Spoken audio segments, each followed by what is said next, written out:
Scotland, having entered a political union, is not currently a nation state at the United Nations in its own right, and can't currently approach international institutions as a nation state. It is open to those seeking to represent the Scottish people as a nation, which is currently incorporated in a political union with which it is no longer happy. It is open to the formation of an anti-colonial liberation movement, and a liberation movement which can be registered at the United Nations, which is not a terrifically difficult process. A liberation movement does not have to go through the colonial government. In fact, probably every single country where a liberation movement has been registered has been under some form of colonial administration.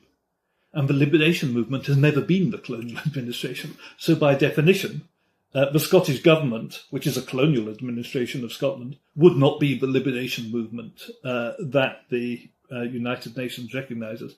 The liberation movement would be those people who are genuinely working for the liberation of the Scottish people. Now, you would have to start to demonstrate a level of activity, of direct action, of public support, and of perhaps undertaking certain legal actions, for example, against the UK and Scottish governments to establish your bona fides as a movement. But that's all very doable. In fact, that's exactly what those of us who believe in Scottish independence are looking to do now anyway. So I think the idea of getting representation at the United Nations initially as a liberation movement, and then using that way in to take the question of Scottish independence to a General Assembly, is a workaround.